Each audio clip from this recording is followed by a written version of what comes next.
My brother-in-law asked us to invest in his new organic farming startup to help him get on his feet. I just looked at his business registration filings and found out the farm is actually an empty suburban plot he is currently trying to flip to a massive commercial warehouse developer. My brother-in-law, Marcus, sat at our kitchen table last month, spreading out glossy brochures filled with images of pristine green pastures, solar-powered tractors, and rows of organic heirloom crops. He leaned forward, his voice dripping with an earnest passion that honestly sounded completely convincing at first. He told my husband and me that he had finally found his true calling, a community-backed, sustainable organic farming startup called Rooted Horizons. He claimed he had already secured a unique agricultural land lease on the outskirts of our suburban county line, but he just needed an initial $30,000 injection of family capital to build the primary irrigation infrastructure and secure the official organic certification seals. He looked my husband dead in the eye and swore this wasn't just a business investment. It was a chance to help him get his household back on his feet after a tough professional year. Husband was instantly ready to sign the check. He hates seeing his brother struggle, and Marcus played the part of the humbled, hard-working visionary perfectly. But Marcus made one critical oversight when he brought this pitch into our home. He forgot exactly what I do for a living. I work as an administrative data analyst for our local county records and business registration bureau. My entire career is built around auditing corporate filings, tracing property deeds, and verifying land use permits. While Marcus was busy explaining the projected yield of organic kale to my husband, a tiny detail in his brochure caught my eye: the specific corporate entity registration number printed in microtext at the bottom of the disclosure page. The next morning, I walked into my office,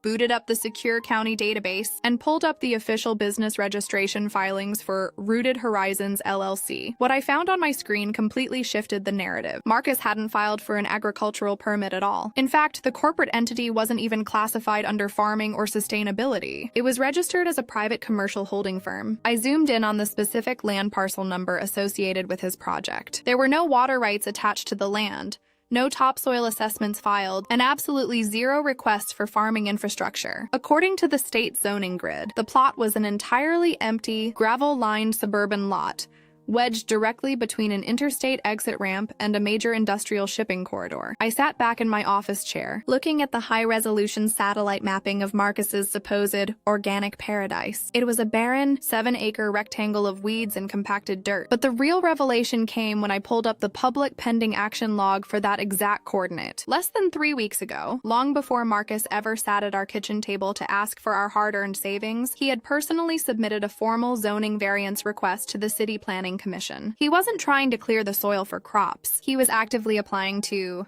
reclassify the land from light suburban use to heavy industrial. Logistics, tucked deep within the secondary attachments of the public filing, was a preliminary contract of intent signed between Marcus's holding firm and a regional representative for a massive commercial warehouse developer. The strategy was plain as day. Marcus didn't want our money to buy seeds or build irrigation lines. He needed our $30,000 to clear the immediate back taxes on the parcel and finalize the zoning variance application fees. The moment the city council approved the heavy industrial classification, Marcus was legally locked in to flip that empty gravel lot to the warehouse developer for a staggering 700% profit margin, pocketing the entirety of the payout while our investment remained tied to a non-existent agricultural business that would quietly file for corporate dissolution. I printed out every single page of the certified filings, the zoning maps, and the signed letters of intent. I placed the documents inside a plain manila folder and took it home. That evening, Marcus called my husband again, keeping up the psychological pressure, claiming that the organic land lease would lapse if we didn't wire the capital by Friday afternoon. My husband looked at me, silently asking if we should finally transfer the funds to help his brother. Instead of giving a verbal answer, I walked over to the kitchen island, opened the folder, and laid the certified public records out in a clean, sequential line right next to Marcus's glossy green brochures. When my husband read through the official city planning documents,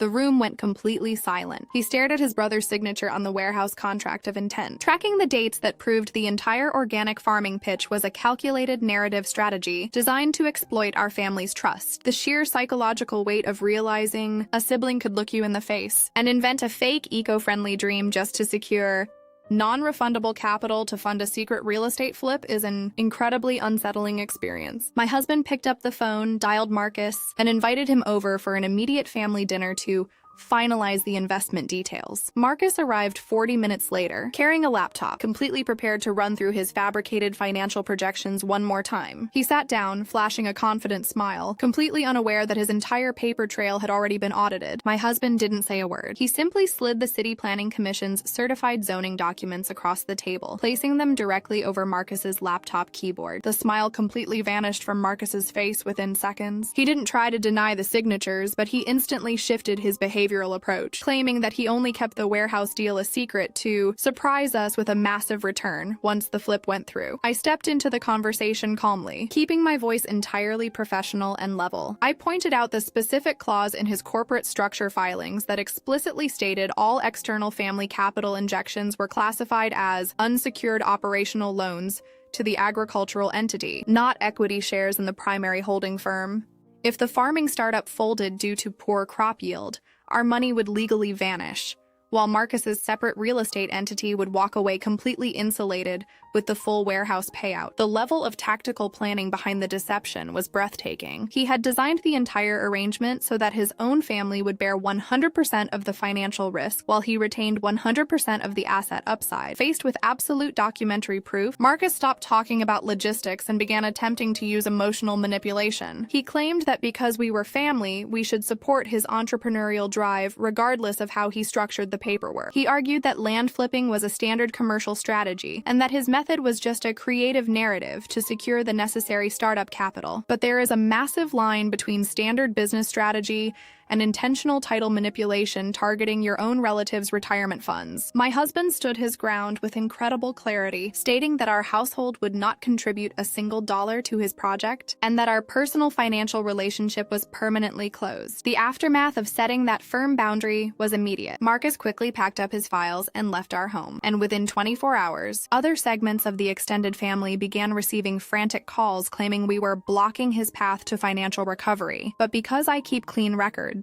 I simply sent a digital copy of the public zoning filings to the family group chat, letting the objective public data speak entirely for itself. You cannot argue with a certified public record. The zoning commission ultimately denied his heavy industrial variance due to local traffic constraints 2 weeks later, meaning his secret warehouse flip completely stalled out, leaving his empty plot exactly what it always was, a patch of gravel. This experience taught our household a vital lesson about family dynamics and financial boundaries. Trusting someone because of a shared last name should never mean bypassing standard verification steps. People who rely on elaborate narrative strategies to secure money almost always count on the fact that their families will be too polite or too uncomfortable to check the public record. But paper trails don't have emotions, and they don't look away. By prioritizing objective facts over situational pressure, we didn't just protect our family savings, we established an unbreakable boundary that ensures our household will never be viewed as an easy target again.